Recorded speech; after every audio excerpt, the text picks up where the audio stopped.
Oke. Mana ini ya? Oh, ada nih. Nah, yang pertama ini coba kita lihat ini ya. Ah, ini barang ini nih. Ini suka. Aduh, sabar. Buku ini Oke. Ini sudah kelihatan di adik-adik HP. Kelihatan ke tidak?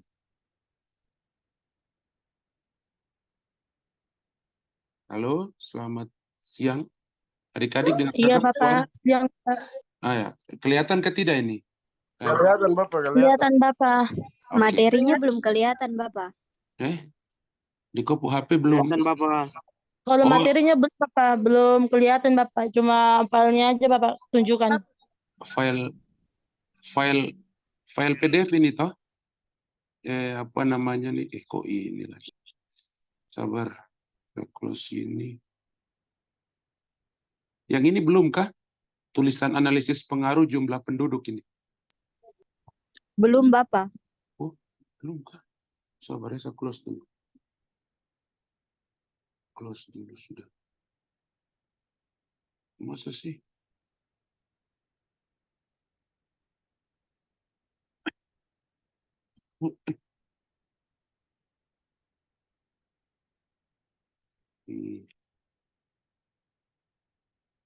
Sekarang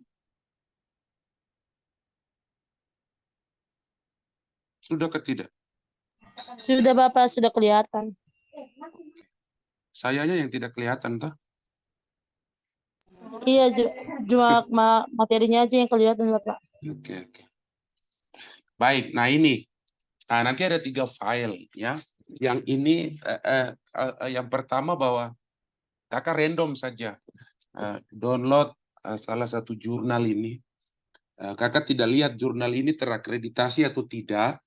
Yang penting kakak download saja random. Terus kakak maksudnya kita bangun wacana sama-sama toh. Nah, di sini dia ada menggunakan metode analisisnya itu adalah yang kita pelajari ya.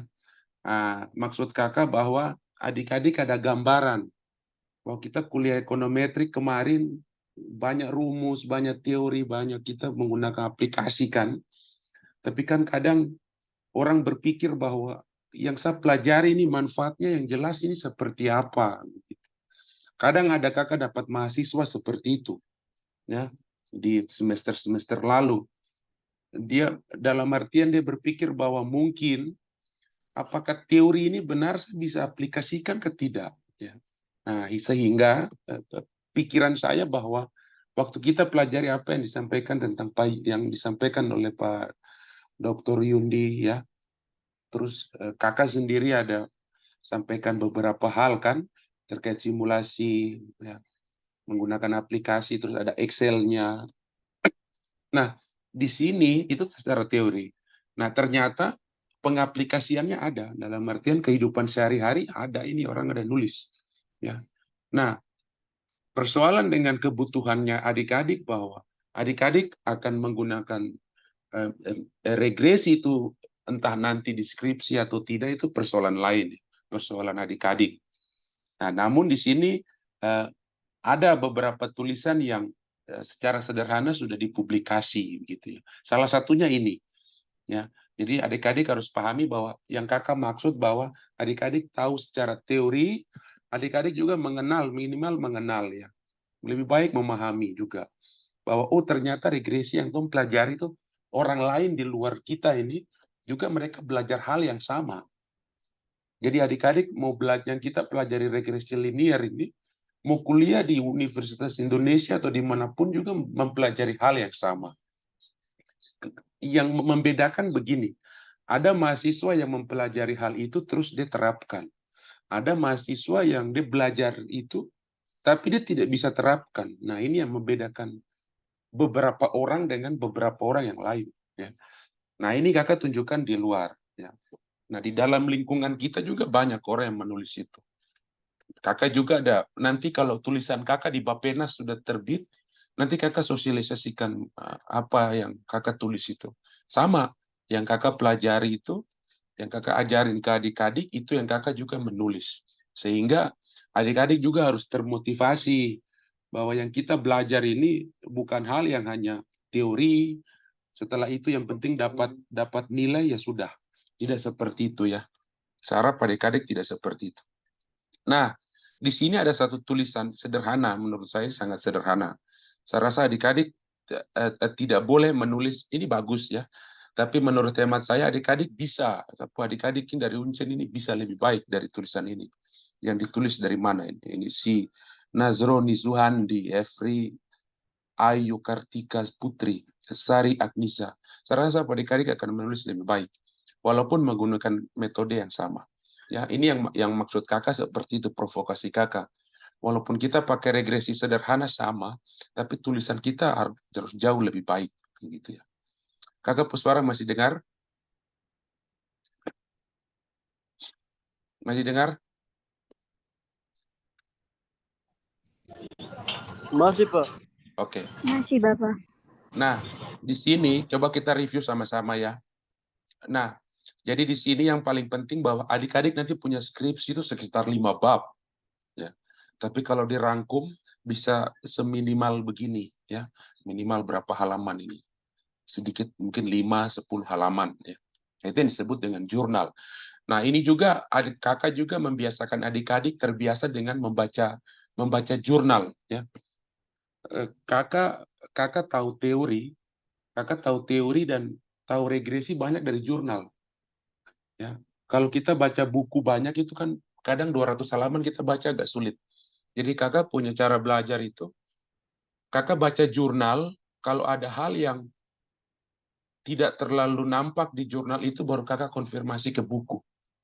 Jadi kalau adik-adik mau pandai untuk regresi, adik-adik banyak membaca jurnal. Ya. Jadi ketika dia Google Scholar, nanti muncul websitenya tuh, terus adik-adik tulis di situ regresi sederhana. Nanti dia tampilkan semua tulisan ilmiah yang menggunakan metode regresi linear. Adik-adik bisa baca itu. Dari kesehatan, banyak sekali. Dari MIPA juga pakai, sosial pakai. Nah, kebetulan di sini, minta jurusan apa ini ya? Kurang ini jurusan informatika malahan ini. Informatika Universitas Indonesia Global Mandiri. Nah, dia menulis tentang analisis pengaruh jumlah penduduk terhadap jumlah kemiskinan menggunakan regresi linear di kota Palembang. Ya. Nah, kenapa dia pakai regresi linear? Karena dia berusaha mencari pengaruh. Jadi begini, kalau kata pengaruh, itu otomatis regresi linear gitu ya. Dia bukan melihat komparasi, ya. Dia tidak lihat satu sisi saja, tidak. Jadi otomatis kalimat pengaruh itu biasanya kalau adik-adik baca sebuah tulisan, kalau dia menggunakan analisis pengaruh, otomatis itu kan sebab akibat. Nah, itu berarti sudah mengarah pada metodenya harus regresi, ya. Jangan begini, analisis pengaruh jumlah penduduk terhadap jumlah kemiskinan menggunakan metode komparasi independent sample t-test di kota Palembang itu salah. Itu salah. Ya. Tujuannya sudah benar, tapi caramu itu salah. Paham ya? Istilahnya kalau macam kita beribadah, niat kita tuh mau ibadah itu baik, tapi tata cara kita beribadah itu salah. Otomatis ibadah kita juga tidak akan diterima.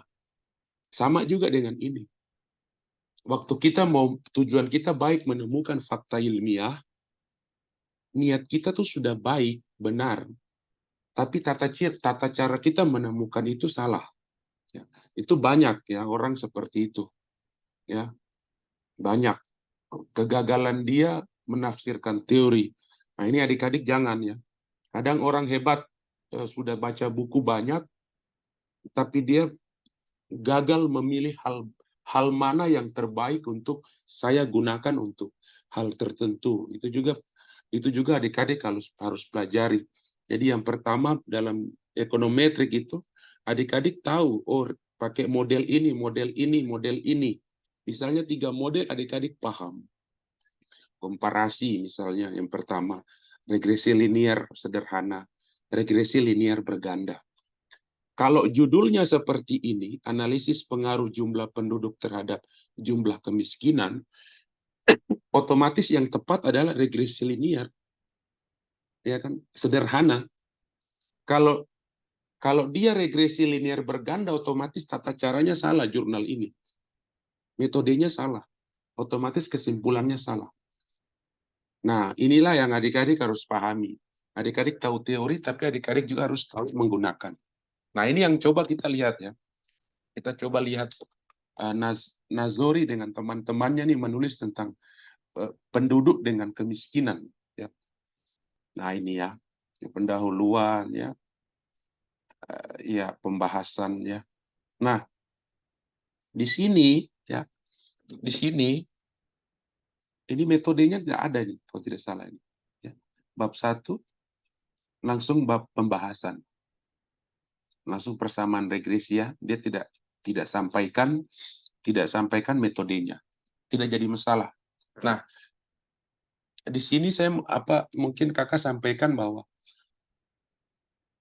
kita tidak bisa menggunakan regresi kalau kita tidak punya data, ya kita tidak punya data. Nah, sehingga di sini di tulisan ini Nazori tadi ya, Nazori dia menggunakan data ini 1, 2, 3, 4, 5, 6 tahun. 6 tahun data. Ya. Jadi di sini kakak kasih wacana kalau adik-adik menggunakan regresi linear, sederhana atau berganda, semakin banyak data, semakin baik. Misalnya Nazori ini dia pakai 6. Kalau dia pakai 10 tahun itu akan lebih baik hasilnya. Masih dengar ya adik-adik suara kakak bersuara? Di Timika jadi kadang suara jaringan agak ini. Bapak, masih Bapak. Oke. Nah, inilah data yang Nazori dengan teman-temannya pakai ini. Ya. Ini. Jadi X ini coba. X jumlah penduduk, Y-nya kemiskinan. Oke. Jadi di kota Palembang dari data ini ya, tabel 1 ini data yang mereka kumpul dari BPS. Ya. Jadi adik-adik kalau mau menulis juga bisa. Kalau menulis judul 2 ini berarti adik-adik cari data di BPS Papua, BPS terserah adik-adik lokasinya di mana. Nah, di sini dia pakai 6 tahun, tapi kalau menurut hemat kakak semakin banyak tahun lebih baik. Ya, itulah kelebihan regresi. Karena regresi itu kan ilmu rata-rata.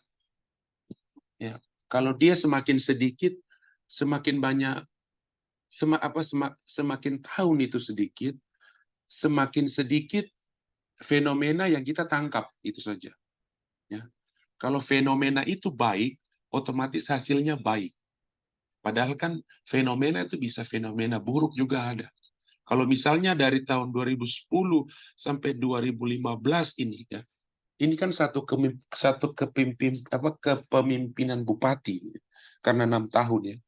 2010 misalnya dia menjabat, 2014 misalnya dia selesai, 2015 ini kan hal yang dia hasilkan dari 5 tahun. Bisa terakumulasi di 2015. Nah, kalau satu kepemimpinan itu dia memang jujur ya, loyal, dia menjadi seorang pemimpin yang memang benar-benar bisa memimpin, otomatis 2010 sampai 2015 ini baik. Ya. Nah, kalau dia memimpin dengan baik, otomatis kemiskinan itu harusnya turun. Ya. Harusnya turun. Otomatis begini adik-adik, kalau kita secara verbal saja kita sudah tahu bahwa kepemimpinan baik dan kemiskinan turun, ngapain kita harus mengolah dia pakai regresi? Nah, ini yang kedua ya. Yang pertama tadi kakak sampaikan bahwa adik-adik tahu banyak model, tapi adik-adik tahu cara pakainya bagaimana. Pada waktu kapan adik menggunakan. Nah, yang kedua bahwa regresi itu bukan suatu alat yang menyelesaikan semua hal. Ya. Ada kan kata pepatah itu masa orang bunuh nyamuk aja pakai bom. Ya kan? Padahal pakai baygon saja bisa mati. Ya. Seperti itu. Jadi kalau macam kita sudah dapat fenomena bahwa memang selama 6 tahun ini kemiskinan turun. Terus apa yang kita mau cari pengaruhnya lagi? Yang penting kan kemiskinan turun. Begitu ya. Nah, itu yang paling penting. Sehingga secara deskriptif biasa saja kita sudah bisa analisis tanpa harus menggunakan metode ekonometrik. Ya. Itu kedua yang adik-adik harus paham bahwa metode ekonometrik bukan menjadi suatu hal yang bisa menyelesaikan suatu persoalan. Ya. Jadi adik-adik harus bijak juga apakah persoalan ini bisa efisien digunakan untuk menyelesaikan itu ya. Nah, di sini dia pakai 6 tahun. Nah, di sini X ini kan penduduk katanya dia ini. Berarti sekitaran 1 juta ini, rata-rata 1 juta. Ya, 1 juta. Setiap tahun 1 juta. Naik sedikit ya. 2015 jadi 1,5. Mungkin 1,75, 1,65% naiknya ini. Kecil sekali ya. Sorry. Enggak sampai koma ini, 0, kayaknya dia. 0,9 mungkin 8 naiknya. Oke. Nah, sedangkan kemiskinan ya, kemiskinan ini dari 400 ya. 400. Jadi ini kan ada sekitar berapa ya? Ada sekitar berapa ini? 500-an ya. 400-an sekian, hampir 500 masih miskin. Di 2010 sampai 2011. Turun agak baik di 2012 ya. Turun agak baik dan flat ya sampai ke 2015 ya. Jadi kalau di total sebenarnya tidak, ini salah ya adik-adik ya. Adik-adik kalau nanti menyusun ini ini tidak ada maknanya angka 9 juta ini ya. Angka 9 juta ini sebenarnya tidak ada maknanya, malah memprovokasi ya. Jadi ini juga statistiknya harus baik ya. Jadi adik-adik tidak bisa, ini kan orang kalau secara politik dia akan katakan bahwa masih ada 2 juta orang miskin. Kalian bikin apa? Sebenarnya cara membacanya tidak bisa seperti ini ya. Cara membacanya tidak bisa ini tidak bisa dijumlah ke bawah. Seakan-akan total itu bahwa tidak akan ada tahun 2016 gitu ya. Kalau dia di total begini, seakan-akan tidak akan ada tahun 2016. Ya. Seperti itu ya. Jadi secara statistik juga adik-adik harus bisa bijak sehingga orang tidak bisa terprovokasi dengan seperti ini. Ini kan kalau orang bisa putar balikan angka ini kan bisa berakibat fatal ya. Dia katakan masa dari 2010 sampai 2015 masih ada penduduk yang miskin sebanyak 2 juta, ya kan? Padahal dia tidak melihat bahwa dari 2010 sampai 2015 ini ada penurunan. Ada penurunan dari 400-an ribu ke 300-an ribu. Nah, penurunan itulah yang dilihat. Bukan penjumlahan absolut begini ya. Jadi itu yang pertama adik-adik harus paham ya. Seperti itu. Oke, nah yang kedua itu dari data tabel ini aja kita bisa lihat beberapa fenomena ya. Nah, Nazori ini dia mencoba menggunakan regresi linear sederhana, membangun model bahwa ada pengaruh ke tidak dari jumlah penduduk ini yang semakin banyak bertambah. Ya, tadi kan fenomenanya bertambah ini kan, yang X ini kan penduduk. Sedangkan Y ini kan kemiskinan. Nah, kemiskinan ini turun dari 4 ribuan ke 3 ribuan, 4.000. Ya, 400-an ribu ke 300-an ribu. Ya. Nah, dia mau melihat hubungan itu. Ya, hubungan itu. Nah, Nazori dan teman-teman ini membangun modelnya seperti ini. Ya, regresi sederhana. Ini sudah terlihat. Masih kelihatan adik-adikku? Masih kelihatan?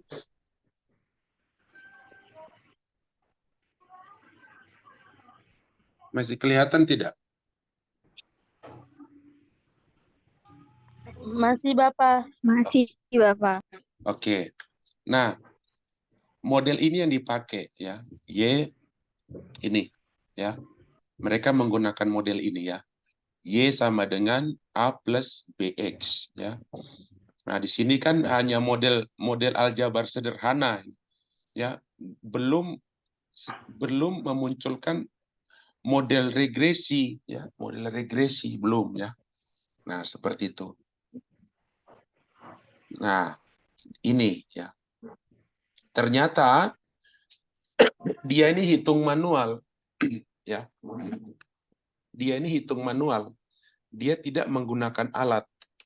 Kemarin kita ada SPSS, FUSE sama apa ya kemarin JSP ya. Sama Gretel itu ya. Dia menghitung manual. Nah, untuk menghitung konstanta ini dia menggunakan rumus ini. Untuk menghitung koefisien regresi dia menggunakan ini ya. Menggunakan ini. Jadi dia cari sigma Y ya. Sigma Y ini kan berarti tadi apa? Sigma Y berarti kemiskinan total dari 2010 sampai 2016 ya. Terus dia kali dengan X penduduk ya, penduduk X pangkat 2. Nah, ini ya. Dia kali dengan sigma X pangkat 2. Jadi yang jumlah penduduk dipangkatkan. Terus dikurang dengan sigma X ya. Terus dikali dengan sigma XY ya. Nah, N ini sampel, berarti N ini 6 ya. Ya, 6 dikali hasil pengurangan ini ya. Sigma X pangkat 2 dikurang sigma X pangkat 2. Sama juga dengan betanya ya. Nah, A ini konstantanya, B-nya ini koefisien regresi. Nah, adik-adik ini regresi sederhana. Adik-adik juga bisa melakukan ini ya. Supaya orang kelihatan, wih, dia punya rumus banyak ya. Kalau sederhana ya hanya macam tadi kan berarti Y sama dengan A plus berarti kan sabar. Jelek sekali tulisanku. Berarti kan dia hanya Y sama dengan A plus B1 ya kan? X1 tambah error. Ya kan? Tapi kesalahannya di sini, adik-adik. Kesalahan tulisan ini di sini. Dia tidak membangun model. Itu yang kemarin kakak bilang ya. Kelemahannya begini. Kelemahan mana sini? Kelemahannya ini. Ya. Ini ya. Sehingga penekanan kita di ekonometri kan Pak Yundi dan kemarin saya bahwa teori kita harus paham ya. Kalau misalnya kalau dari persamaan aljabar ini otomatis kan persamaannya kan seperti tadi saya tulis Y sama dengan A plus B1 X1 plus error. Ya. Nah, X ini kan kemiskinan menurut Nazori mereka. Kemiskinan. Sorry, salah. Ini penduduk ini.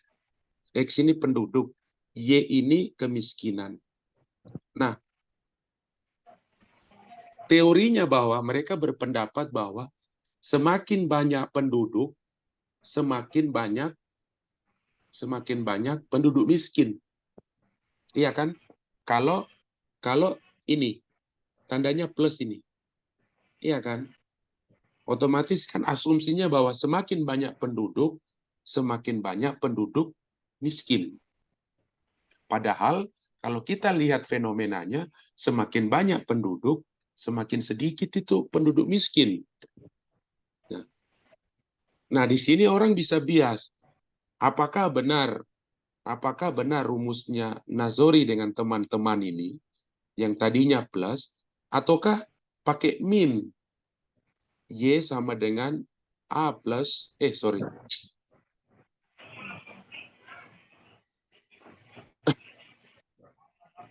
A min X1 plus error. Nah ini, apakah dia min atau pakai plus? atau pakai plus ini. Nah, adik-adik yang keempat bahwa keempat ke ketiga? Ketiga ke keempat? Ketiga ya. Yang ketiga bahwa adik-adik harus ingat bahwa kapan saya menggunakan min, kapan saya gunakan plus dalam model. Itu dari teori.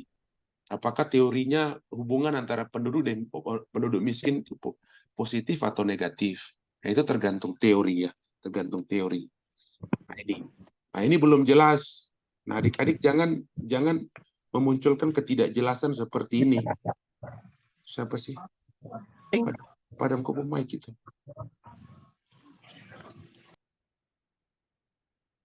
Oke. Nah, ini muncul tidak jelas ya, tidak jelas. Harusnya berdasarkan aljabar ini ya, bersama aljabar ini dia membangun hubungan itu berdasarkan teori penduduk dengan kemiskinan itu negatif atau positif. Kalau misalnya positif, maka ini dibenarkan. Kalau memang negatif, otomatis ini salah. Berarti dia harus membangunnya Y sama dengan A min BX. Nah ini. Kapan min dengan plus itu teori. Ya, berdasarkan teori, kebenaran teori. Jadi ini kan kebenaran teori, kita mau uji dengan kebenaran aktual ini, kebenaran teori lapangan dengan kebenaran teori textbook. Nah, ini kita mau uji ya. Nah, ini adik-adik harus pahami ya. Hal ini yang paling penting sehingga kadang tulisan ini baik tapi ada kesalahan-kesalahan yang disebut dengan spesifikasi model. Kalau Pak Yundi kemarin sampaikan spesifikasi model ya. Seperti itu ya. Nah, selanjutnya hasil dari sini ya, ini dia hitung ya. Kenapa dia bangun tabel 2 ini? Karena untuk mempermudah perhitungannya, dia yang tadi kan 1, 2, 3, 4, 5, 6 ya. Ini tahun 2010 dia akar pangkatkan 2 yang tadi ini. Ini dia pangkatkan 2 ya. Seperti itu. Nah, ini cara ngitungnya ya. Adik-adik bisa lihat sendiri. Dia mendapatkan nilai positif ya. Ini ya. Di sini. Ini. Hanya positif ya. Sedangkan B-nya itu negatif ya. Ya, sebelum kita lihat dia punya pembahasan, jadi rumus metodologinya tuh begini ya. A plus BX kan. Kalau hasil perhitungannya ini otomatis kan begini. Rumus yang didapat kesimpulan yang didapatkan A min BX. Ya kan? Ini kan min ini hasilnya. Min ini kan berarti 0 bisa 0,14 ya. Saya 0,14. Ini. Berarti kan kita bisa dari tulisan ini, Nazori ini, bahwa jika ada peningkatan penduduk sebesar 1%, ya, cara bacanya ya, jika ada terjadi peningkatan penduduk 1% atau 1 poin atau apalah ya, atau 1 juta penduduk atau 1 juta ya, 1 juta. Ya. Misalnya kita pakai contoh 1 poin saja, 1% aja ya. Jika ada kita cara bacanya. Tidak boleh bisa ya. Siapa itu? Kok ribut sampai? Jadi ulang ya. Jika terjadi peningkatan penduduk ya 1% ya, maka ini kemiskinan ini yang Y ini akan turun sebesar 0,14 ya. Ini hasil mereka ini. Tapi masalahnya model awalnya tuh plus. Model awalnya tuh plus. Tapi hasilnya minus. Nah, ini yang kita mau lihat. Apakah pembahasannya seperti bagaimana?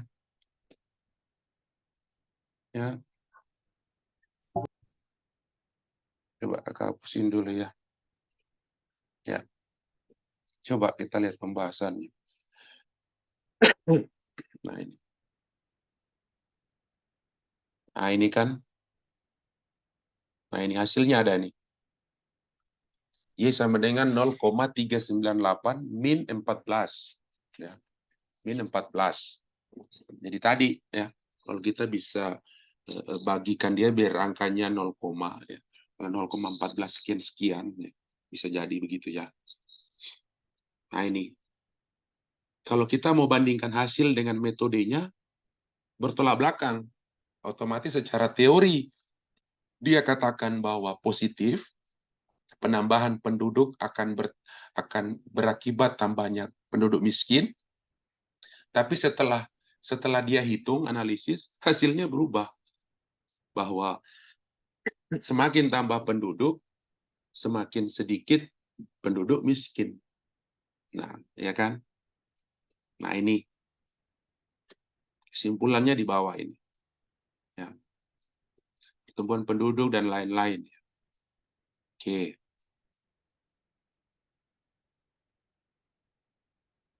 Nah, ini. Nah, dia mulai membuat saran seperti ini. Jadi di sini bahwa menurut hemat saya tulisan ini baik ya. Tulisan ini baik, tapi dia tidak konsisten dari metodologi tadi. Ya. Kalau kita lihat adik-adik buka kembali materi Pak Yundi bahwa kita menggunakan model ekonometrik ini kita patuh pada teori. Ya, kita patuh pada teori. Sehingga waktu ada model kita awalnya plus, tapi waktu kita nguji hasilnya min, nah ini kita harus, apakah kita menguji ulang atau turun lapangan ulang atau ganti model. Ya, seperti itu. Kalau menurut hemat saya, dia tidak perlu membandingkan jumlah penduduk dengan penduduk miskin. Karena dua variabel itu adalah berbicara tentang penduduk. Ya. Kenapa dia tidak berbicara tentang korelasi aja? Apakah ada korelasi tentang penduduk dengan penduduk miskin? Karena dua halnya sama, subjeknya sama. Orang miskin itu juga penduduk. Ya. Sedangkan penduduk itu adalah orang, sama-sama orang. Kenapa orang dengan orang kita harus bandingkan lagi? Seperti itu. Itu hal yang keempat ya adik-adik. Adik-adik harus pandai dalam spesifikasi model. Kenapa kita harus melihat hal itu? Jumlah penduduk kalau naik itu kan pertambahan penduduk. Kalau kemiskinan naik dan turun itu kan penduduk juga. Kenapa kita harus melihat itu? Ya. Sehingga jangan sampai bukan kita bangga bahwa oh, saya menemukan fenomena baru. Ternyata ada hubungan penduduk dengan kemiskinan ini tandanya negatif. Padahal teorinya positif. Padahal kita yang salah. Kita yang gagal menentukan alat analisis. Kalau dia menggunakan korelasi saja, ya, apakah ada hubungannya?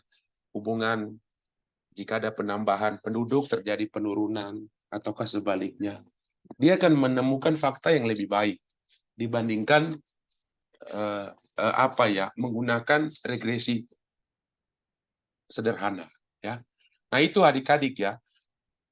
Mungkin salah satu yang mungkin kakak bisa sampaikan. Adik-adik bisa pelajari ekonometrik dengan baik di YouTube atau di siapa saja, ya, atau kursus banyak sekarang kan kursus ada Ghazali yang pandai-pandai. Yang penting adik-adik sudah paham teknisnya, rumusnya, pakai aplikasinya. Hal yang paling urgent lagi berikutnya adalah adik-adik tahu cara pakainya, ya. Saya itu kadang membaca jurnal, kadang saya ketawa-ketawa juga. Ya. Orang ini kok dia paham paham tidak dia menulis hal ini, ya. Karena kalau kita menulis terus disampaikan kepada orang yang tidak paham, dia akan nyantai aja. Tapi kalau ada orang yang paham, ya paling ketawa-ketawa. Kalau kita bilang tulisannya salah, takut tersinggung juga kan. Ya kadang saya itu ketawa-ketawa aja. Orang ini tidak paham sebenarnya. Butuh belajar lagi. Tapi niatnya bagus, mau mencoba ya. Walaupun salah, tapi ada niat mencoba. Nah, itu ya adik-adik ya. Bahwa yang paling penting bahwa kesimpulannya kakak bahwa regresi, kita pelajar regresi, secara otomatis bukan berarti adik-adik nanti nyusun skripsi harus regresi. Kalau adik-adik syukur pakai regresi ya syukur, tapi sesuai fungsi ya. Tapi kalau memang fokusnya adik-adik itu tidak harus pakai regresi, jangan paksakan pakai regresi.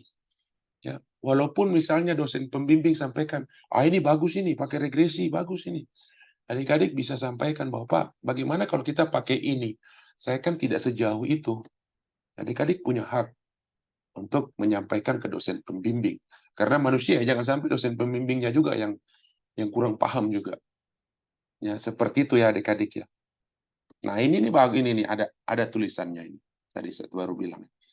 Analisis lebih akurat ya dalam melakukan analisis korelasi. Ya. Ya. Dari ini aja dia sudah apa ya, keliru ya. Korelasi dengan regresi berbeda ya. Berbeda. Oke. Sampai di situ ada yang mau tanya? Sudah mau jam 3. Mungkin itu adik-adik. Salah satu fenomena yang kakak coba bagikan ke adik-adik. Jangan sampai adik-adik mendapatkan hal yang sama. Ini saya juga mohon maaf ini. Dalam artian proses pembelajaran juga ya. Ini kan tahun 2018 sudah lama. Mungkin belum membaca baik yang nulis ini. Ya. Sehingga dalam artian kesalahan ini, adik-adik jangan terjadi di adik-adik lagi. Ya. Oke, mungkin sampai di situ ada yang mau bertanya? Ada tidak? Kalau tidak ada, kita cukup dulu. Yang penting adik-adik sudah mendapatkan gambaran tentang kalau kita gunakan apa yang kita pelajari beberapa waktu lalu yang kita pelajari di ekonometrik, kalau kita tuliskan, jangan sampai salah juga. Seperti hal yang ditampilkan ini. Sampai di sini ada yang mau bertanya? Adik-adik? Tidak ada?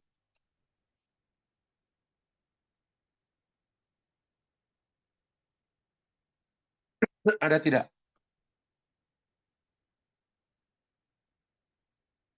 Ketua kelas? Kalau begitu kita sampai di sini dulu ya adik-adik. Nanti baru kalau ada waktu luang lagi kita ketemu lagi untuk diskusi lagi dengan jurnal yang lain lagi. Kesalahan-kesalahan yang ada di jurnal yang lain lagi untuk kita bahas. Tidak ada yang bertanya? Izin Bapak yang kalau absen bagaimana Bapak? Masih Bapak yang absen kah atau saya yang absen Bapak? Kakak sudah record juga ini. Ya, atau Izin Bapak, kalau adik yang ada sebagian ada teman-teman katanya jaringan jelek Bapak. Jadi nanti kasih iya. nama-nama sama Oh Bapak iya. bisa. Bisa Dek, bisa. Oke. Iya Bapak nanti Kirim ini ya, absen. Oh iya Bapak, baik Bapak. Oke. Nanti kalau besok tidak ada, kita online lagi sedikit ya untuk diskusi. Besok jam berapa Pak? Besok nanti pagi-pagi kakak sampaikan ya, biar tong saling Oh iya Bapak. saling info aja deh, supaya Oh iya kita baik lihat Bapak. yang regresi berganda. Kalau sudah kita ujian semester aja. UAS langsung Bapak? Iya toh, jangan lama-lama lagi. Oh iya. Ada yang Desember, ada yang mau pulang ini. Bernadetta Lumban Gaul ini kayaknya dia mau pulang ke Manado kah? Oke. Jika aku siapa yang bilang? Oh iya sudah. Saya kira Dek, nanti kok judul itu kakak sampai di Jayapura baru tuh diskusi. Oke kakak siap, terima kasih. Adik-adik yang lain juga jangan sungkan-sungkan ya, masih ekonometrik. Kalau mau bertanya kakak tuh terbuka. Adik-adik mau tanya judul, kita saling diskusi. Bukan kakak juga terlalu pintar tidak, tapi mungkin apa yang kakak tahu sedikit kakak bisa bagi toh. Oke, kalau tidak ada adik-adik, mungkin kita sampai ini dulu. Kakak mohon maaf waktu terbatas untuk adik-adik karena ada hal lain lagi tuh yang kakak kerjakan, tapi seminimal mungkin kakak masih bisa bagi waktu untuk adik-adik. Mungkin kalau ada salah-salah, kurang-kurang kakak mohon maaf, nanti kakak selalu perbaiki terus. Oke, selamat sore adik-adik. Terima kasih banyak. Berjumpa lagi. Selamat sore. Sore kakak. Sorry, Bapak.